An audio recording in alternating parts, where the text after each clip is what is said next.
let's reach some understanding here. We're going to be talking about the beliefs of religion and the attitudes of science. Oh, the beliefs of religion and the attitudes of science. So, the idea that one singular text holds all the say over every single piece of information about our universe and the world, versus the idea that maybe one singular text isn't the only source of all human knowledge, and maybe if we want to know something, we should, find out through empirical testing. They're very different disciplines, but they're both trying to accomplish the same thing. They're both trying to figure out what's true and what's real. Yeah, I suppose. The main difference is that science's way of going about it is actually intelligent, and religion's way is, well, it's ineffective to say the least. He's going to get into this himself in a second, and I know some people think that science and religion are compatible. FYI, they're completely polar opposites, and the thought that they can work together is just religious people saying, oh, my religion is right, so obviously it agrees with science, and then ignoring the actual science, or what their religion actually says. He's going to get into this himself in a second, but religion's solution to finding things out is presenting an authority or group of authorities, usually some form of scripture, usually either written down or transmitted orally, that tells you what's true and is meant to be unquestioned, rather than actually giving you the tools to figure out what is true yourself. Science, on the other hand, gives you all the tools you need to figure out what is and isn't true, and tells you to go figure it out using those tools. And these methods consistently and very obviously line up with reality, so it must be working. Either that, or it's a complete coincidence, and such a coincidence that it's happened to accidentally be correct almost every time. By correct, I mean predict and verify results. Science has been wrong, obviously, but when it is, we tend to, using science, toss out the incorrect information and replace it with more correct information. This is how we build up a network of correct information to be able to be pretty confident about a topic. As opposed to religion, which generally tries not to get rid of information, even if it's wrong, or to reinterpret that information so that it's less wrong. Reinterpretation is not replacement of incorrect information. It's taking incorrect information and pretending like it's some other piece of information that it's not. So there really can't be any disagreement between the two. Because if you're both looking for the truth, you got to come to the same conclusion. Because there's only one truth. Right, and whichever one is consistently wrong, we should get rid of so we can pursue further the one that is consistently correct. But there's a different manner, a different attitude. For example, in Torah, what the Torah tells us is the final word. You either believe it or you don't. Right, and what the Torah tells us about the natural world is almost always wrong, so we should maybe consider not believing it anymore. As opposed to science, which is usually correct, and when it's not, you don't get people complaining and arguing and essentially throwing a tantrum about how you just want to sin and suppress the truth and whatever. You get a reasonable debate from people who genuinely understand the topic and want to discuss it with you. The difference between science and religion, as you yourself said, is that science says, I think this is true because, and religion says, Torah says it, I believe it, that settles it. One of these methods is effective for finding out information, Rabbi, and one of them is not. Can you guess which one? I will give you 15 guesses, and a bonus 15 if you miss the first few. What science is trying to do is come to the conclusion through experiment, through research, and through logic. That can't be the final word, because as soon as you say this is the final word, you're not being logical anymore. You're being dogmatic. And that only applies to religion. We don't want to turn science into a religion. Yes, Manis Friedman, yes, you're correct. Dogma applies to religion. Unchanging, dogmatic, Torah-thumping, illogical thinking applies to religion. And we don't want science to become a religion. We don't want Darwin's evolution of species being shouted in big halls where people sing songs to the great Lord Einstein and the great God Newton. We don't want to deify these people. We don't want to mystify their ideas. And we don't want to make the truth a secondary priority. Unlike religion. You want to thump your Torah and shout at people on the street. We want to figure out what is true and correct through research and skepticism. So the scientist, the good scientist, knows that no matter what argument I have today, tomorrow I'll have a better one. Science is always improving and growing. So you can't say, yesterday I discovered something and that's it. That's the final word. That's the fact. No, it's all part of the research. If you say this is it, this is the final conclusion, then you've killed science. Yes, you're correct. There's no point in going and doing any more research if you're so sure you know the answer. So, science is human beings trying to figure out what the world is all about. The Torah is the creator telling you what the world is all about. No. Science is human beings trying to figure out what the world is all about. And the Torah is human beings trying to tell other human beings what the world is all about without doing the actual fucking research. You don't have any reason for believing the Torah is the divine word of the creator of the universe. You only have faith and fallacy. I have reasons to believe that scientific discoveries are correct. And I have the humility to admit that they might be wrong. Rabbi Friedman, if you were a humble man seeking the truth, you would say that you don't know if the Torah is correct, that you cannot be certain it's the word of the Creator, and that you're going to investigate the topic to figure out if it is.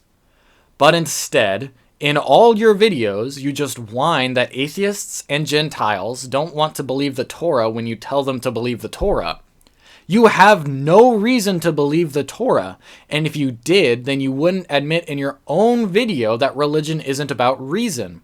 You just said religion isn't about having a reason to believe the Torah because that's a science thing to do. You're saying science is gross, disgusting, doesn't put its foot down and say, I'm certain. Torah does that. So Torah good. Believe Torah. Friedman, the Torah is wrong. Just read the book. It's very obviously wrong. You don't even need to accept scientific discoveries to realize it's wrong. Its conception of the earth is clearly wrong. Like it says that the sky is water. Planes aren't boats, Rabbi Friedman. It says that a snake talked to Adam and Eve. When have you ever heard a snake talk? You haven't. The Torah already contradicts what you yourself know, Rabbi Friedman. The Torah is very obviously wrong. Let me give you a good example. You walk into a room, and there's a desk sitting in the middle of the room. Now you're trying to figure out, how did the desk get there? Was it always there? Was it built, put together, right there in that room from pieces? You have all sorts of theories, possibilities of how the desk got there. And then some guy walks in and says, excuse me, this is my office. I bought the desk at Costco last week, Tuesday at 4 o'clock in the afternoon. Well, now you know, and you can put all your theories and guesswork away, because here's the guy who did it. Okay, Rabbi Friedman, imagine if there was a desk in the middle of a room, and everyone's looking at it. Someone says, I think the desk was made, and someone says, I think the desk has always been there, and someone says, I think the desk got there through natural processes, and it goes on, and someone walks in, and this someone says, I talked to the guy who talked to the guy who made the desk. He said that the guy who made it spoke the desk into existence and that it's made of iron. Well, someone has been running tests on the desk. And they're like, no, the desk is made of mahogany. It's clearly not made of iron. And it seems like it was cut down from a tree and formed into this shape. We don't know who made the desk or even if the desk was made by someone. I admit that I might be wrong, but I'm sure that you're wrong based on my research. And the other guy throws up his hands. Can you believe this fool? He doesn't think the desk had a creator. And he's like, dude, what are you talking about? I just said I don't know if it did or not. But you're clearly wrong about most of the things you said because I've been looking at this desk. It's made of mahogany and it wasn't made by voice. The other guy turns to the crowd again. What an idiot. He's trying to use logic and reasoning. I talked to the guy who wrote down that he talked to the creator of the desk, and he said that it's made of iron and was spoken into existence. Are you really going to question that? I mean, the other guy admitted that he might be wrong and isn't infallible. So the Torah is telling you what God did when he created the world. It's not a theory. It's not research. It's not using human logic. It's giving you the final answer. Now the question is, can science, which means human beings, can human beings ever figure out what the Torah already tells us? Basically, your argument goes like this. Science didn't give me a definitive answer. The Torah did give me a definitive answer. I believed the Torah's answer because science didn't give me an answer. Therefore, why are you questioning the Torah? I'm sorry, but not all of us are as impatient and gullible as you are. Some of us actually want to have the answers and are willing to wait for them, or never even receive them, as opposed to just making up something that has no evidence against it, even, in place of the truth. Can we logically come to the same conclusion? Or are we going to go off in different directions? So now, let's discuss the whole thing. To have a proper discussion about this topic, you'd have to be competent enough to discuss it intelligently. You clearly aren't. You've chosen an answer, even if it's wrong, for your own convenience, and then want to tell us that we're stupid for not choosing the same answer.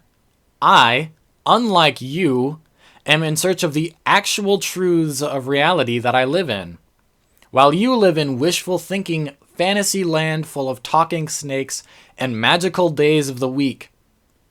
I am not trying to be insulting. Note that I am also not trying not to be. But I'm just telling it as I see it. You don't have the capability, Friedman, to have an intelligent discussion about this topic. What does science actually say about the origins of the universe? Well, the scientists gave up on the origins. They don't talk about the origins of the universe anymore because they just can't get there. So instead, we're talking about the age of the universe. Yes, because if scientists want to find out the age of the universe, then they must not be interested in the origin at all. Because more than one topic can't be being discussed in science at one time. Not a single scientist is even remotely interested in the origin of the universe because it's just too hard to figure out. Instead, we have to turn to the Torah. You really have no idea what you're talking about. It's sad. You live in a fantasy land where you know all the answers because you never actually ask the questions. When you have a question, you don't seek the answer. You just open your fucking Torah. You don't have to go through the science route. I don't care. Just actually search somewhere. Look in other religious texts. Look at philosophy. Even look at mysticism and spiritualism. Just stop ending discussion with Torah, though. We don't know how it started, but we think we know when it started. The theory is great. Maybe there was a Big Bang. Maybe there were some subatomic particles or some strange stuff that exploded into a world. Maybe. But that's not in the Torah. What are you, some kind of moron scientist type? It says how the universe was made in the Torah. It says, Bereshit bara Elohim et hashamayim ve'et haaretz. Ve'haaretz haita tohu vavohu ve'choshech al pnei tehom veruach Elohim merachefet al pnei hamayim. Vayomer Elohim yehi or vayehi or. Or in English, in the beginning of God's creation of the heavens and the earth. Now the earth was astonishingly empty, and darkness was on the face of the deep, and the Spirit of God was hovering over the face of the water. And God said, "Let there be light." And there was light. What, do you not believe the Torah, Mr. Friedman? Do you doubt the Torah? It's literally the Creator telling you how He created it, Friedman. Don't be an idiot, Friedman. The theory still needs completing. There are still some holes in the theory. And at best, If there were no holes in the theory, it would be a perfect possibility. Oh no, it'd be much more than a simple possibility. In the scenario you presented, as I understand it, we have a theory that is so far 100% spotless. This would be near law at that point. This would be widely accepted as tentative fact. It's like gravity. Gravity is so well attested and explained that it has been made into law. If you're suggesting that if we had a theory of the origin of the universe that good, that we wouldn't take it as an extremely likely to be true, then you really don't understand science. In this scenario, we aren't in the realm of possibility. We're in the realm of probability. We're in the realm of, if you want to say I'm wrong, you're going to need to explain this, and then I'll consider your idea. But we aren't in that realm yet. We're in the realm of maybes and possiblies, which is fine. We aren't rushing to have a grand theory of all of reality. We don't need to be. I mean, even gravity and evolution aren't 100% spotless, but we're still working on it. The scenario you are suggesting would be unheard of in the history of humanity. But nobody would say, this is for sure how it happened. I mean, yeah, but we have some really strong theories that we are basically certain are true. We have theories in science that are so strong that to suggest an alternative, you'd need to redo thousands of years of science to get back to the point of understanding we're at right now. I agree that science never puts its foot down and says, we're done. This is unquestionable fact. Believe it or burn in science hell. But I don't think rational people normally do that about any topic anyway. The only thing I'm absolutely certain about is that my mind is thinking and working at this present moment. Somewhere, somewhen, somehow, it doesn't matter because at this exact moment I am thinking, therefore I am. But I don't think it's really human nature to be certain about anything. I mean, it's kind of disadvantageous for survival. There are absolutely 100% no jaguars in that tree. I have absolute 100% certainty, 110% certainty. I know for a fact. Well, that guy's going to get eaten alive. It's not really in human nature to think you know something for absolute fact. That's more or less a poison of religion, not a natural human thought process. Because you can't. You can't know for sure. Then stop acting like you can. Stop acting like, because something is scrawled in some book from 4,000 years ago, that you know for certain how the universe began.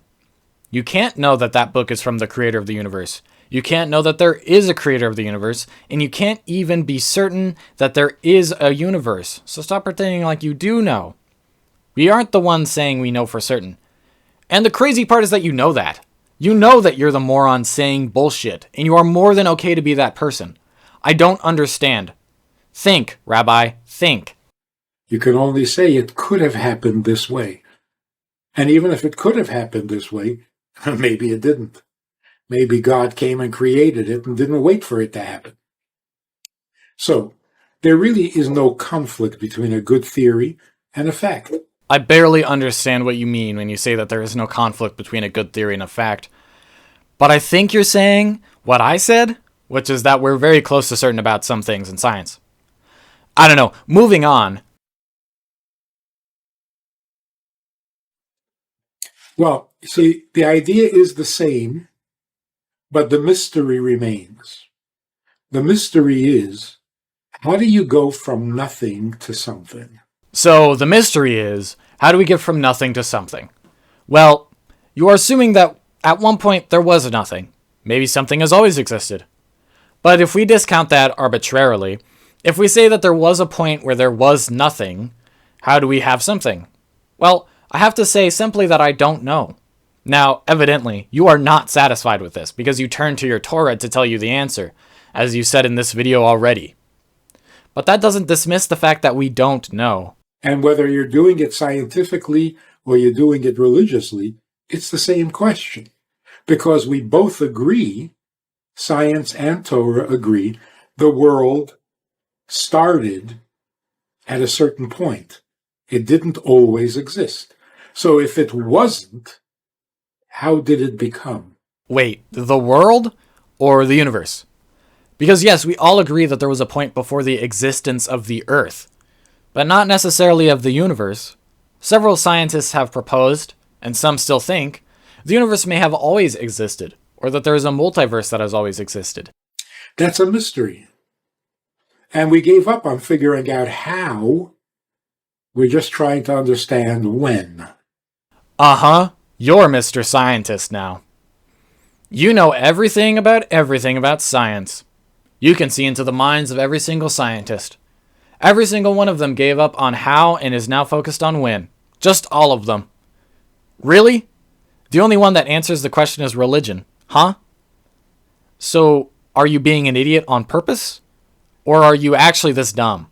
So, on the question of how old the universe is, science is starting with a big assumption.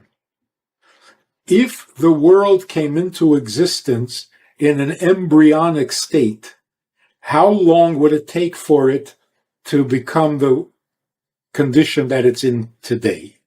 You do know the Big Bang Theory doesn't discuss the origin of the universe, right? I mean, some scientists try to use it to explain where all the stuff came from. But ultimately, the Big Bang Theory in and of itself doesn't try to explain the origin of the universe. You get that, right? Like, we're on the same page about that? You understand? All the Big Bang Theory says is that it all came together in one hot, dense state. It doesn't actually say where all the stuff came from. Some people try to attach some other theories onto it, but that's not the Big Bang Theory itself. And they're probably right. It would take billions of years. But that's on the assumption that the world was once embryonic, that the world was born like a baby. Started off tiny, and then it matured, and then it grew. Dude, are you... So, okay, scientists think the universe started out like a baby, starting small and maturing. Are you serious right now? Are you being for real? I mean, I guess the metaphor works. But it's really silly, I think. It's not really like a baby at all. A baby takes in matter, turns it into energy, and uses that to become bigger. The universe doesn't do even remotely anything like that. For this to be an accurate metaphor, babies would have to start as embryos and slowly push everything out so they become spheres of distant matter and energy. But that's not what happens.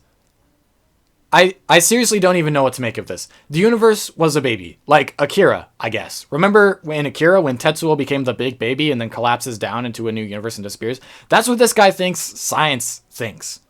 What is this video? The Torah says God created the world complete, old, finished. There was never an embryonic world. My Torah says that Akira is wrong and the universe didn't start out as a baby. No one thinks the universe is like a baby. You built a straw man and then still managed to argue poorly about it. You give no reason why it isn't a baby. Not that anyone thinks it is a baby. You just thumped your Torah and snickered. Dude, my Torah is not an argument. Like, for example, when Adam and Eve were created, they were never fetuses. They were never babies. They were never in diapers. They were created 20 years old on the day that they were created. So they were created adults. Trees were created with fruit, not seeds.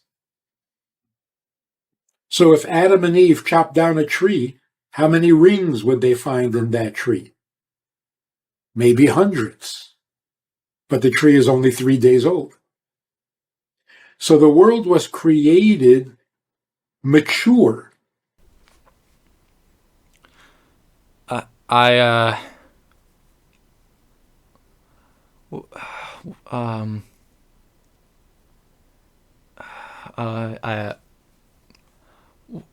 What? What the fuck? What the actual fuck are you talking about? What are the words that are coming out of your mouth right now? Are you high? Are you having a stroke? What the fuck are you even talking about? If it had been created embryonic and had to age over time, then yes, it would have taken billions of years. But it didn't happen that way. And it's very logical God created the world because he wanted to see something happen. He didn't want to sit and wait billions of years for the world to get ready. Yeah, you know what God wants. He didn't want to wait. That's why scientists are wrong about the Big Bang. Good job, man. You discovered the truth. Completely unbiased. Actually, what the fuck am I watching right now? I don't understand how I got in this situation, but I want out. So he created the world complete. He didn't create babies. He created adults who could do something useful. He created trees with fruit. He created an earth with diamonds, with gas, with oil, because he wanted a complete world and wouldn't wait for it to mature on its own. You know what the real issue is? The real issue is that the scientists don't want to deal with a certain question. And they're going to have to deal with this question. Because if you don't deal with this question, you'll never really understand this world as a scientist. The question is not how did the world come into existence, but why. There is no why in science, Rabbi Friedman, only a how. Why do I have to keep saying this? You have to assume there is a creator first before you propose that we have to come up with a why. You people are going to drive me to a mental hospital. I can't begin to describe what this does to my brain. I think my ears are going to bleed. So the only difference between science today and Torah is the question of the original being wants or the original being doesn't know. That's it. So we both believe in God. We both believe in an original substance. The question is only, the original substance knows what he's doing or doesn't know. I don't know what to say, except you have driven me to utter madness. And if I don't find something to regain my sanity, I might explode. This was far stupider than anything else that I've ever responded to. I actually didn't know what half the things that you said were, and the other half I wish I didn't know what you meant. Good night, Friedman. Please learn literally fucking anything about science.